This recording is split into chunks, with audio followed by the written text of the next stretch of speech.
Bueno, habíamos quedado en el asa de Henle y las diferentes permeabilidades del sector descendente y el segmento ascendente, delgado y grueso, haciendo hincapié en que en el segmento ascendente grueso estaba el cotransporte sodio-potasio 2-cloro. Entonces, ¿qué es lo que vemos acá? Que del lado ascendente esta reabsorción de sodio por ese cotransporte hace que se reabsorben iones. ¿Esos iones qué hacen? Que aumenten la osmolaridad del intersticio. O sea que yo al asa ascendente, al sacarle iones, estoy diluyendo el contenido del asa. Por otro lado, al aumentar la osmolaridad del intersticio, ¿qué hace el segmento descendente? El segmento descendente, que es permeable al agua, elimina agua. O sea que yo en el segmento descendente estoy concentrando. O sea, si yo hago una línea paralela entre los dos segmentos, el ascendente y el descendente, yo en el descendente estoy concentrando y en el ascendente estoy diluyendo. ¿Esto qué me genera? Que haya una diferencia osmótica entre las dos zonas del asa, que es lo que se llama gradiente osmótico horizontal o efecto unitario, que más o menos está entre 150 y 200 miliosmoles. O sea que entre dos zonas del asa a la misma altura hay esa diferencia de osmolaridad. Ese es el efecto unitario, horizontal o gradiente horizontal.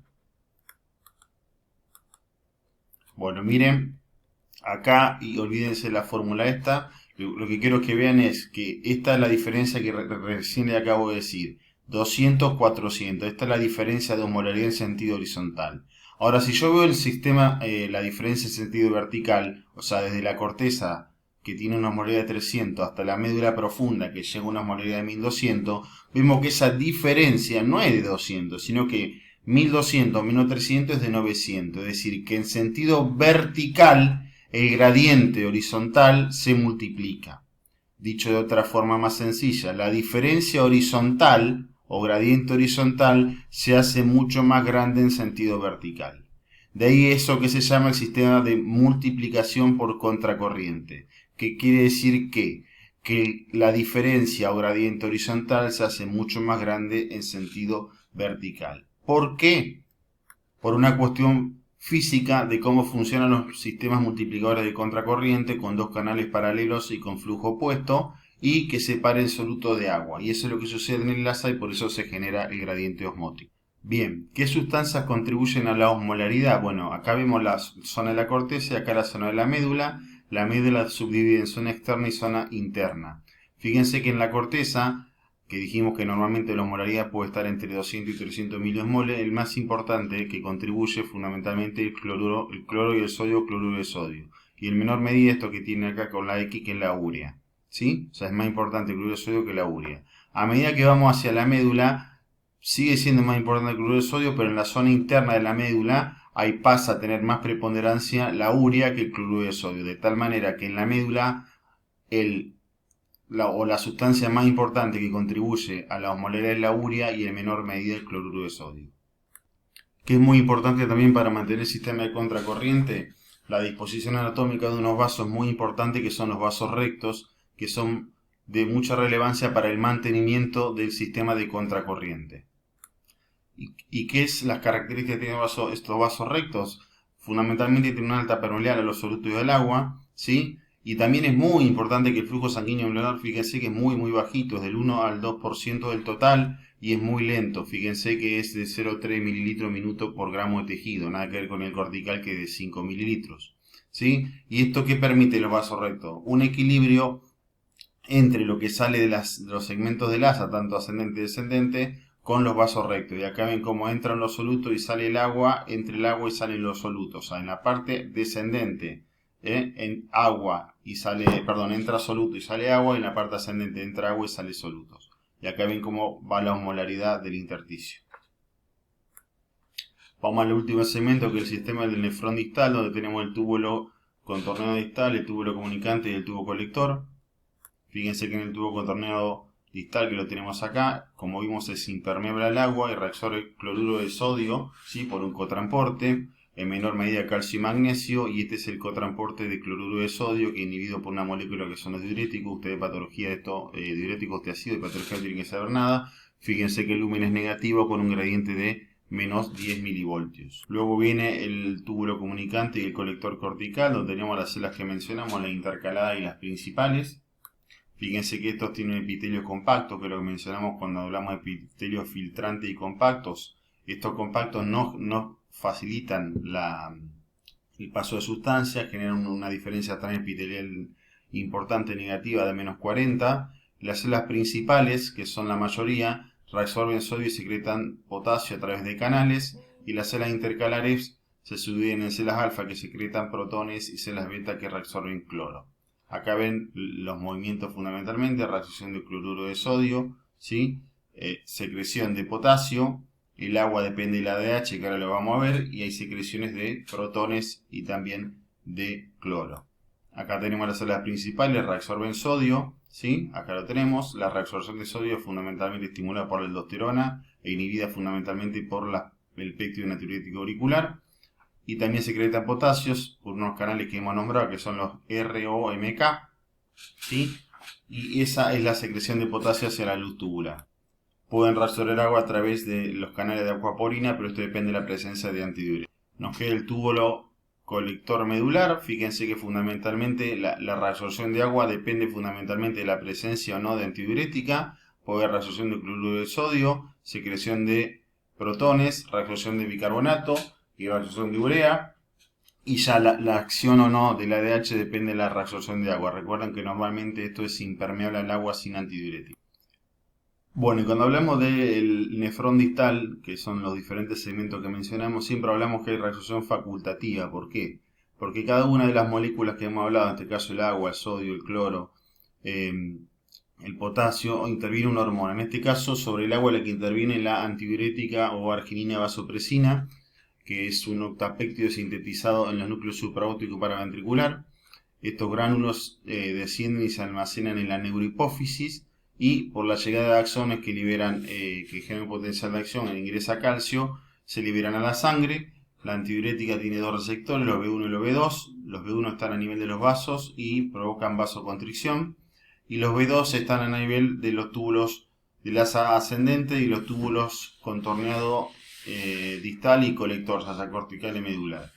Básicamente lo que hace, lo más importante, es aumentar la permeabilidad del agua a nivel del nefrón distal y aumentar la reabsorción de agua. El cotransporte de sodio, potasio y cloro lo hace fundamentalmente a nivel del asa gruesa. Fíjense que la arginina vasopresina, receptor B2 a nivel del nefrón distal, lo que provoca estimula la proteína GS aumentando el AMP cíclico. Esto determina la fosforilación de proteínas y genera básicamente dos cosas: que se generen nuevas acuaporinas, ¿sí? Se generen nuevos canales y que se activen los canales de la acuaporina que ya están en la membrana. Esto que permite la reabsorción de agua pura. Por eso se dice que hay una acción a corto plazo, que son los receptores que ya están formados, los mandamos hacia la membrana, y hay una función a largo plazo que requiere más tiempo, que es la formación de nuevos moléculas de acuaporina tipo 2 que las va regulando en el interior de la célula. ¿Cuál es el efecto neto de la antidiurética? Bueno, si yo reabsorbo agua pura y mando agua pura al interior del vaso, ¿qué estoy haciendo? Aumentando el volumen del vaso o el volumen plasmático y disminuyendo la osmolaridad, porque estoy entrando agua pura. Ese es el efecto neto de la antidiurética. ¿Cuáles son los principales factores que estimulan o inhiben la liberación de la antidiurética? Bueno, los dos principales factores son la osmolaridad y el volumen. Hay otros elementos que también intervienen en la regulación, por ejemplo, la angiotensina 2, la nicotina y las náuseas aumentan la liberación de antidiurética, y la ingesta de alcohol y el péptido natriurético inhiben la liberación de antidiurética. De tal manera que el aumento de la osmolaridad y la disminución del volumen son los dos más importantes que estimulan la liberación de la antidiurética. Bueno, los dos más importantes dijimos que eran la osmolaridad y el volumen. Ahora bien, fíjense en las dos curvas. En la curva esta tenemos una caída isotónica, y en la curva esta en blanco una caída con un aumento de la osmolaridad. Fíjense que un 1% en un cambio de la osmolaridad es suficiente para modificación en la ADH.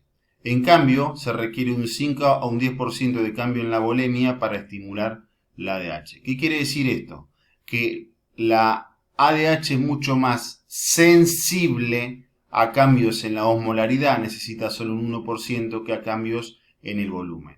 Ahora bien, ¿qué es más importante o qué prioriza, la osmolaridad o el volumen? Bueno, la respuesta es que prioriza, ¿sí?, el volumen, dado que si tiene una depresión de volumen con una caída de la osmolaridad, igualmente lo que hace es aumentar la liberación y aumentar el volumen, ¿sí? O sea que es más sensible a cambios en la osmolaridad, pero prioriza siempre el volumen antes que la osmolaridad. Segundo elemento después del agua, bueno, el sodio. En el sodio hay varios elementos que lo regulan. Uno de los más importantes es el sistema renina-angiotensina-aldosterona. Fíjense que en el aparato juxtaglomerular se libera renina. La renina hace que el hígado libere angiotensinógeno. El angiotensinógeno se transforma en angiotensina 1. ¿A través de qué? De la renina. O sea, la renina transforma el angiotensinógeno en angiotensina 1.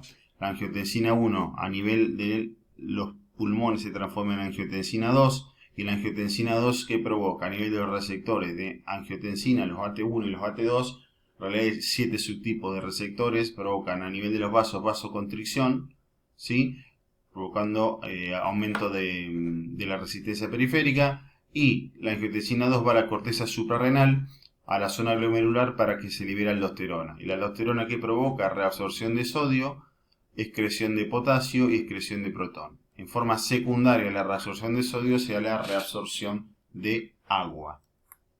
Acá tienen lo mencionado previamente, más explícito, vasoconstricción, liberación de aldosterona, también inhibir, estimular la secreción de ADH y también aumentar la descarga simpática. Todas estas acciones a nivel del sistema renina-angiotensina-aldosterona. Otro que interviene es el péptido natriurético auricular, o también llamado BNP, que se libera fundamentalmente en la aurícula izquierda y en la aurícula derecha, fundamentalmente en la aurícula derecha, que se eleva o se libera cuando hay un incremento de presión o un aumento de volumen a nivel de estas estructuras. Esto libera el péptido natriurético y esto hace que a nivel del hipotálamo inhiba la vasopresina, a nivel de la corteza adrenal inhibe la aldosterona, a nivel de la médula inhibe o determina la caída de la presión arterial, a nivel del riñón inhibe a la renina y aumenta el filtrado, y de esa manera aumenta la excreción de cloruro de sodio y de agua a nivel renal. Todas estas acciones son del péptido natriurético. Cuando hablamos de potasio, el potasio va siempre asociado al sodio, de tal manera que el sistema renina-angiotensina-aldosterona que hace reabsorbe sodio y secreta potasio. El potasio es un catión, con lo cual mientras yo tenga más carga negativa en la luz, más potasio se va a secretar. Entonces la presencia de aniones impermeantes va a provocar mayor secreción de potasio.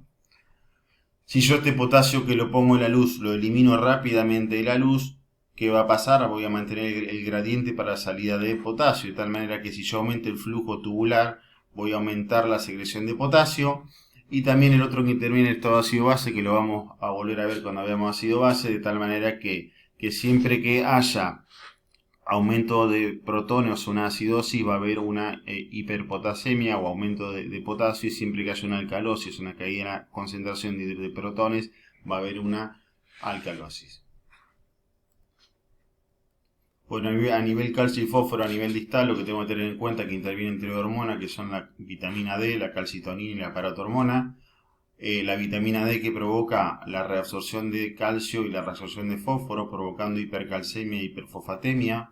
La calcitonina, por otro lado, que la libera las células parafoliculares OC, lo que determina la secreción de calcio y de fósforo, provocando hipocalcemia e hipofosfatemia.